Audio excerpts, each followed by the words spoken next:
하나님 말씀을 보겠습니다. 마태복음 말씀입니다. 5장 말씀입니다. 마태복음 5장입니다. 17절 말씀부터 20절 말씀까지 기록된 말씀을 보겠습니다. 마태복음 5장 17절에서 20절까지의 말씀입니다. 함께 기록된 말씀을 읽겠습니다. 내가 율법이나 선지자를 폐하려 온 줄로 생각하지 말라. 폐하려 온 것이 아니요 완전하게 하려 함이라.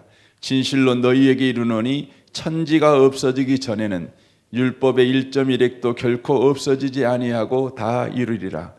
그러므로 누구든지 이 계명 중에 지극히 작은 것 하나라도 버리고 또 그같이 사람을 가르치는 자는 천국에서 지극히 작다 일컬음을 받을 것이요 누구든지 이를 행하며 가르치는 자는 천국에서 크다 일컬음을 받으리라.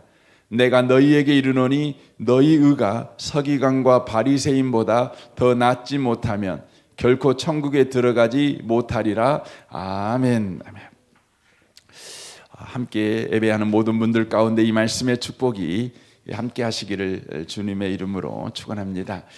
이 마태복음 5장부터 산산수훈이 기록이 되어져 있습니다. 주께서 산 위에서 많은 무리들을 가르치는 내용이라는 의미입니다.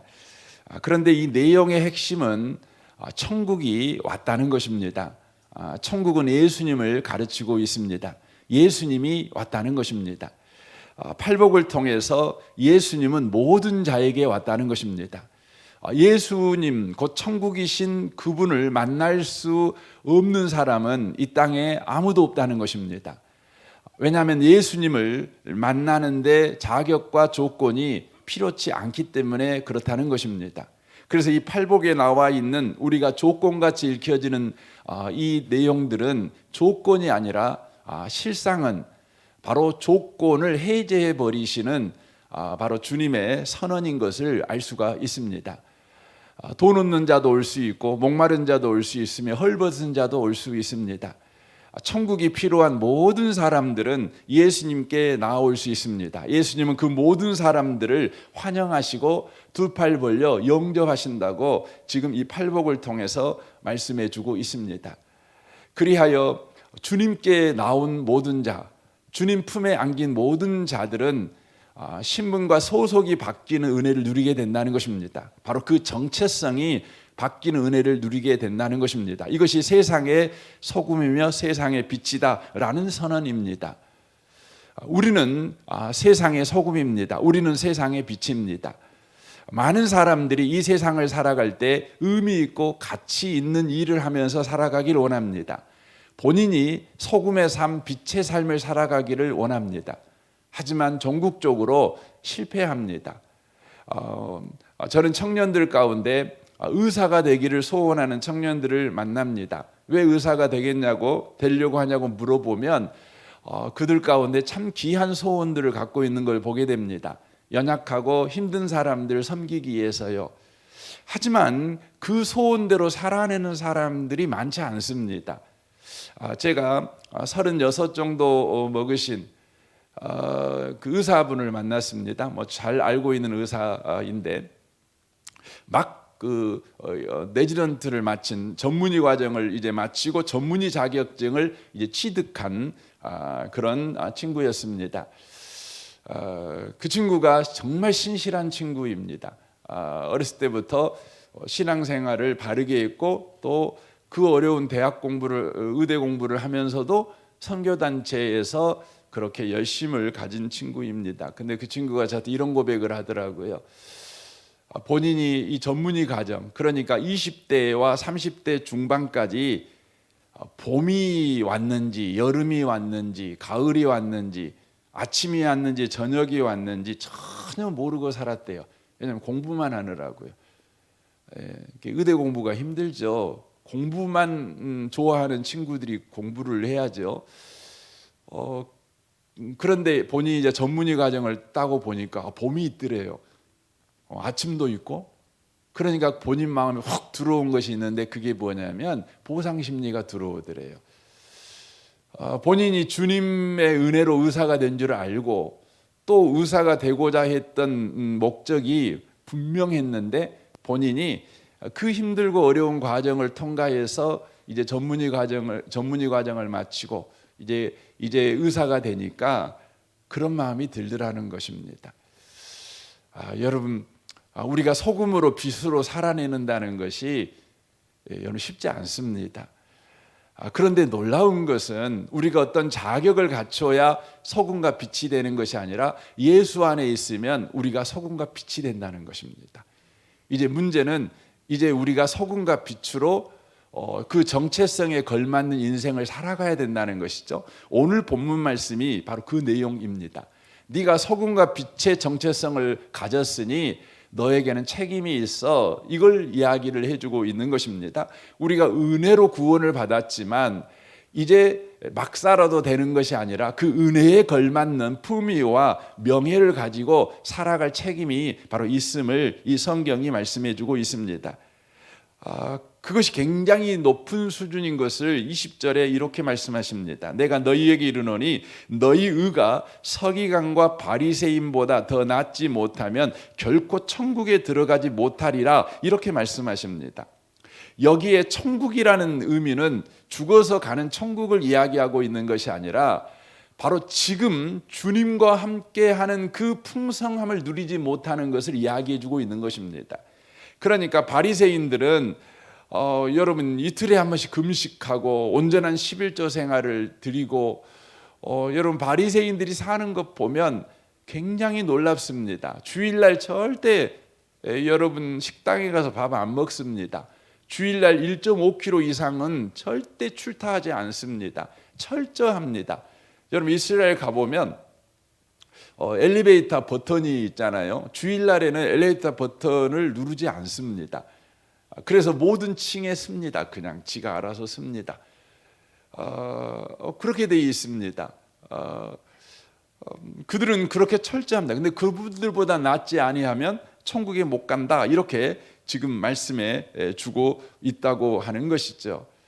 여기서 우리가 예수 믿는 게 어렵구나.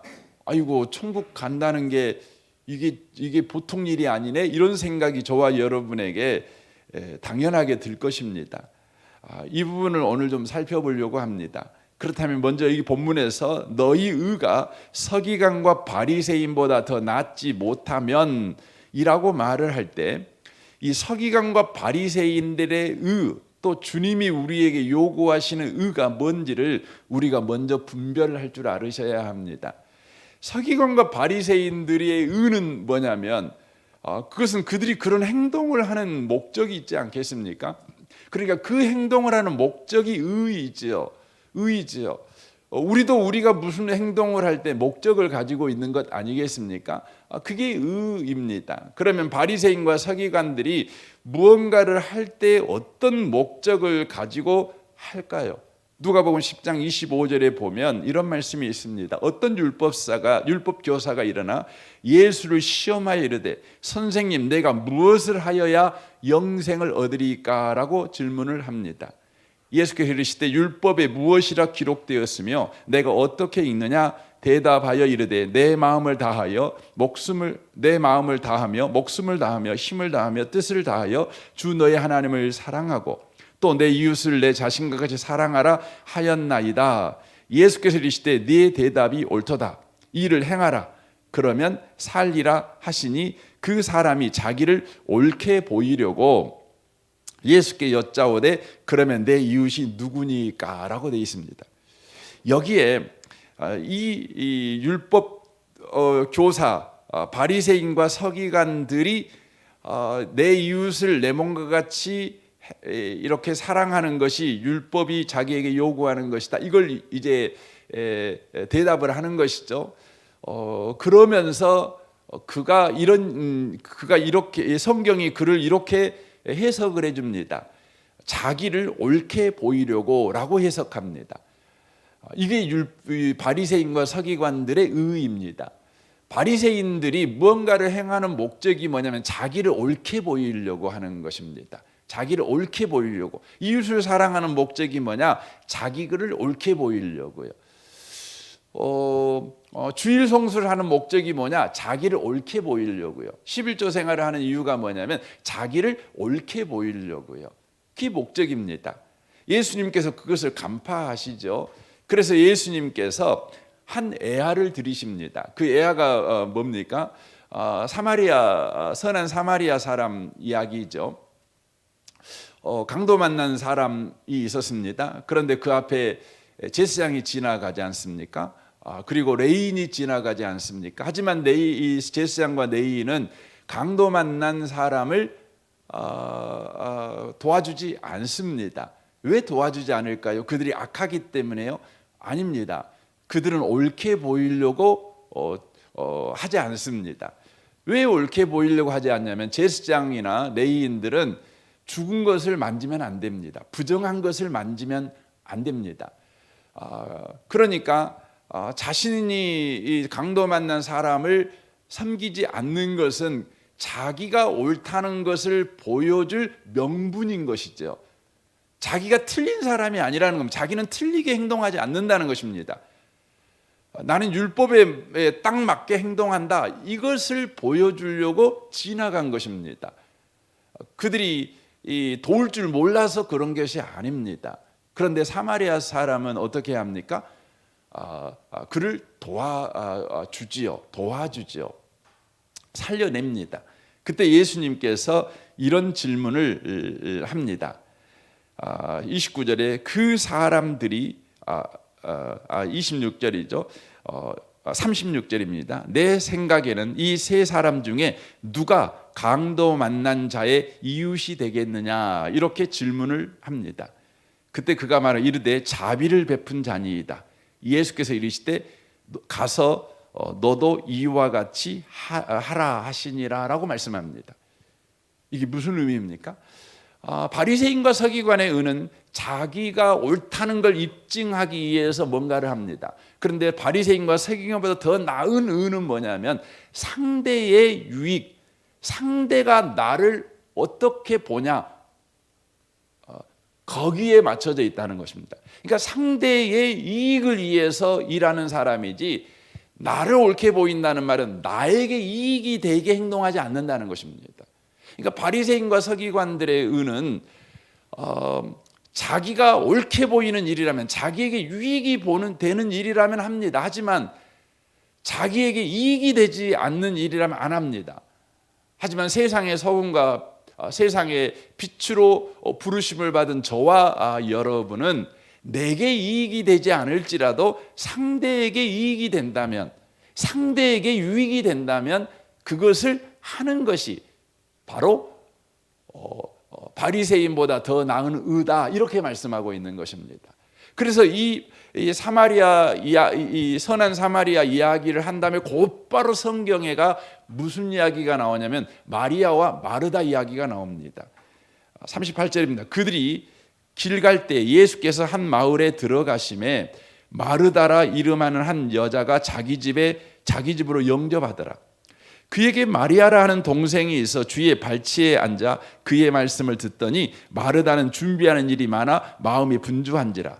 예수께 나와 이르되 주여 내 동생이 나 혼자 일하게 두는 걸 생각하지 아니하시나이까? 그를 명하사 나를 도우라 하소서. 주께서 대답하여 이르되 마르다야 마르다야 네가 많은 일로 염려하고 근심하나 몇 가지만 하든지 혹 한 가지만이라도 족하느니라. 마리아는 이 좋은 편을 택하였으니 빼앗기지 아니하리라 하시니라라고 말씀합니다. 지금 봉사하고 있는 것이죠. 마리아의 봉사와 마르다의 봉사 이것을 떼어놓고만 보면 누가 더 훌륭한 봉사를 하고 있냐면 마르다가 더 훌륭한 봉사를 하고 있는 것이죠. 하지만 예수님 입장에서 보면 마리아가 더 훌륭하다는 것입니다. 왜냐하면 예수님이 원하는 것을 마리아는 하고 있어요. 하지만 마르다는 자기가 하고 싶은 걸 하고 있는 거예요. 자기가 예수님에게 하고 싶은 일을 하고 있는 것입니다. 하지만 마리아는 예수님이 원하는 걸 하고 있는 것이죠. 그러니까 바리새인과 서기관의 의는 내가 옳다고 하는 걸 하는 겁니다. 하지만 바리새인과 서기관보다 더 나은 의는 상대가 원하는 걸 해주는 것입니다. 상대의 이익에 따라 행동하는 것이죠. 내 이익이 아니라고 하는 것입니다. 이게 중요한 일이라고 하는 것이죠. 내가 옳다고 생각하는 걸 하게 될 때에 어떤 문제가 생기게 됩니까? 어떤 문제가 생기냐면 상대를 정죄하게 되어 있습니다. 비난하게 되어 있습니다. 누가복음 15장에 보면 탕자 비유가 나옵니다. 거기에 맏아들이 나오지 않습니까? 맏아들이 아버지의 것을 다 허랑방탕하게 써버린 동생이 돌아올 때에 아버지가요 큰 잔치를 벌리게 됩니다. 근데 그것이 화가 났어요. 너무너무 화가 났어요. 그럴 만하지 않습니까? 맏아들 입장에 화가 날 만합니다. 맏아들 입장이라고 제가 말씀드리는 이유는 맏아들은 정말 훌륭했어요. 맏아들만큼 성실하고 부지런하고 열심을 가지고 게으름 피지 않고 자기에게 맡겨진 일에 충성을 다한 사람이 없습니다. 그렇죠? 근데 그게 문제였어요. 여러분, 맏아들도요 계차반이었어요. 아버지 마음을 속상하게 했어요. 그런데 아버지 마음을 속상하게 한 동생을 아버지가 대하는 태도를 봤어요. 잔치를 벌이고 막 이러는 것이에요. 여러분, 그때 이 맏아들이 어떤 마음을 가졌겠어요? 그렇다면 이 맏아들은 이때에 아버지의 사랑을 알았을 거예요. 아버지가 어떤 분이시구나. 나라는 사람이 아버지 속속히고 늘 살아서 내 스스로도 참 소망 없는 사람이라고 생각했는데, 내가 나를 볼 땐 소망 없는데 아버지 안에서 나를 보니까 달라, 나는 소망이 있어, 이 생각하지 않겠습니까? 그리고 동생을 위해서 베푼 그 잔치에 참여해서 즐거워할 것입니다. 하지만 이 맏아들은요 성실했기 때문에, 충성했기 때문에 동생을 위해서 잔치를 베푸는 아버지가 못마땅했습니다. 분이 났습니다.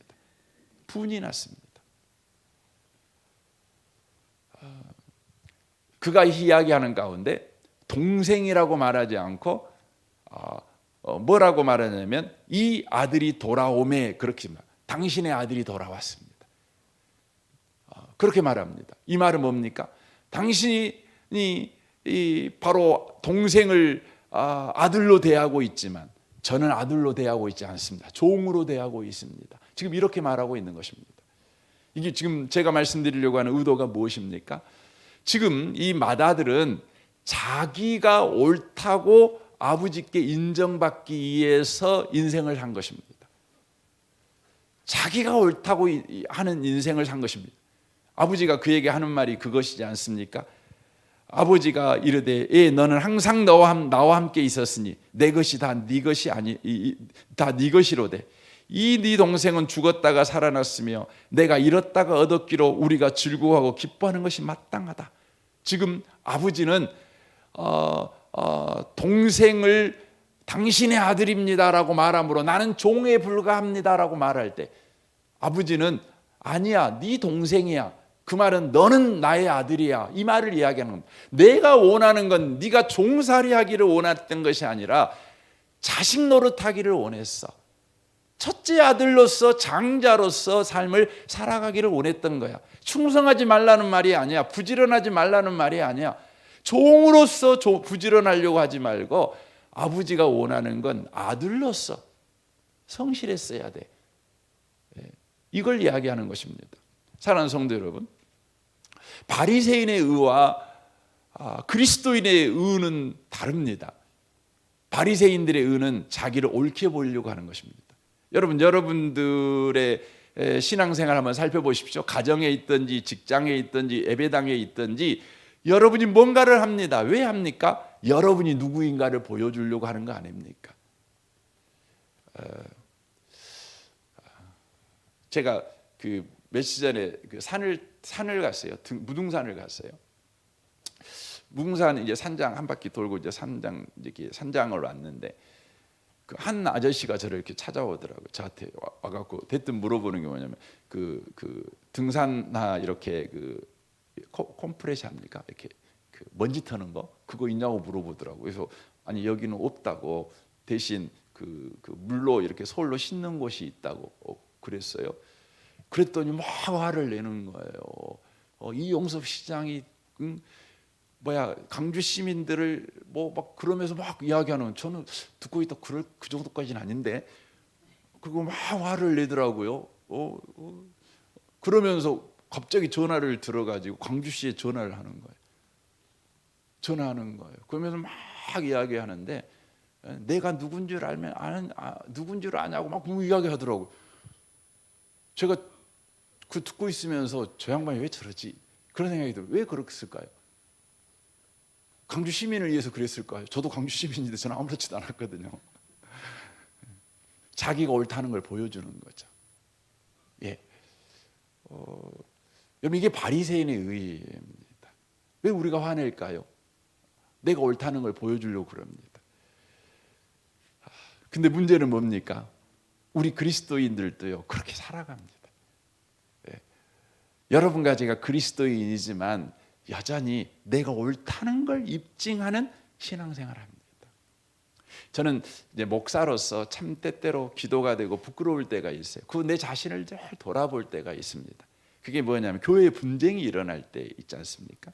뭐 목사파, 뭐 또 성도파 이렇게 싸우는 일이 일어나잖아요. 이제 제가 이제 노회장이 되다 보니까 그런 일이 이제 있는 걸 이렇게 보잖아요.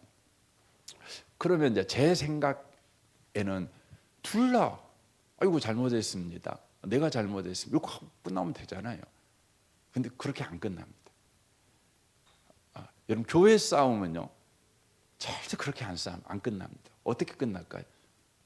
아주 파토가 나야 됩니다. 그래서 인류 역사에서 가장 무서운 전쟁이 뭐냐? 종교 전쟁입니다. 오직 하면 여러분, 전쟁을 유럽에서 전쟁을 100년 동안 하잖아요. 100년 전쟁. 그 배경이면 종교 전쟁이거든요. 뭐 30년 전쟁. 여러분, 어떻게 전쟁을 100년 했으면 손자들도 아버지부터 시작해 할아버지 때 시작하고 손자 때까지 했다는 소리 아닙니까? 근데 왜 그런 전쟁을 합니까? 한두 번 뭐 하루 이틀 싸움할 수도 있지만 왜 그렇게 싸움합니까? 종교가 뒤에 배경이 딱 있기 때문에 그래요. 바리새인과 서기관의 바로 이 종교의 의거든요. 내가 옳다는 거예요. 내가 틀렸다는 걸 증명되는 그 순간 나는 지옥 가야 되는 거예요. 내가 틀렸다는 것을 내가 인정하는 그 순간 난 하나님으로부터 버려진 자예요. 난 성경의 대척점에 서 있는 사람이 돼버리는 것이에요. 마귀 자식이 돼버리는 거예요. 그러니까 싸움하는 것입니다. 성경에 에베소서에 그렇게 돼 있잖아요. 해가 지기 전에 서로 화해하라고요. 저는 여러분을 축복하고 싶습니다. 왜 해가 지도록 싸움할까요? 왜 다음 날도 싸움할까요? 그 이유는 바리새인의 의 때문에 그렇습니다. 자기가 옳다는 걸 입증하는 거예요. 자기가 옳아요. 그러니까 절대 해가 지든 다음 해가 바뀌든 절대 포기 안 합니다. 여러분, 상대가 옳아요. 상대의 유익을 위해 사십시오. 이게 중요한 것입니다. 왜 우리는 우리 유익을 위해서 살고 상대의 유익을 위해서 살지 못하는가? 왜 나의 옳음을 입증하려고 하는가? 왜 상대의 옳음을 그냥 인정해 주지 못하는가? 시간이 지나버려 내일 그 부분은 마지막으로 좀 나눴으면 좋겠습니다. 이 아침에 그냥 제가 여러분 속만 시끌시끌하게 만들어 놓고 설교 끝내서 죄송한데, 그래도 어쩌겠습니까? 여러분에게 그런 문제 의식을 좀 가졌으면 좋겠다 생각이 들어집니다. 이 아침에 우리 같이 기도하기를 원합니다. 하나님, 우리는 서기관과 바리새인보다 더 나은 의를 가져야 될 그리스도인인데 그렇지 못한 우리를 보게 됩니다. 우리는 내가 옳다는 걸 입증하는 삶을 살아가려고 합니다. 내가 너보다 뛰어나, 내가 너보다 잘났어, 내가 말한 말은 언제나 옳아, 자기를 입증하려고 합니다. 그것이 되지 않을 때 우리는 분노합니다. 좌절합니다. 우리는 복수를 생각합니다. 주님, 이 아침에 우리에게 바리새인보다 더 나은 상대의 유익을 위해서 살아가는 그런 세상의 소금과 빛의 삶을 살아갈 수 있도록 우리에게 은혜를 베풀어 주옵소서. 여러분 특별히 이 아침에 기도하시고 우리 교회가 천국이 되어야 합니다. 방법은 아주 간단합니다. 바리새인의 의에서 떠나서 그리스도인의 의를 갖는 것입니다. 당신이 나보다 나아요. 늘 그렇게 사는 것입니다. 당신 의견이 참 좋습니다. 그렇게 사는 것입니다. 그게 천국입니다. 주여 우리 교회가 성도의 의, 빛과 소금의 삶을 살아가는 우리 교회가 되게 하십시오. 우리 가정이 되게 하십시오. 여러분 기도해 주시면 좋겠습니다. 이 나라 이 민족을 위해서 또 여러분의 가정과 직장을 위해서 또 우리 선교사님과 또 참 요즘 힘들고 어려운 삶을 사는 분들이 참 많죠. 직장이 어렵고 또 사업이 어렵고 부도 위기 있는 분도 많이 계시죠. 하나님이 아침에 그들을 안아주시고 그들에게 다시 한번 은혜를 주십시오. 소망을 주십시오. 일어날 힘을 주십시오. 여러분 구해 주시면 좋겠습니다. 우리 좋으신 주님께 이 아침에 통성으로 구하겠습니다. 기도하겠습니다. 오 살아계신 하나님 아버지,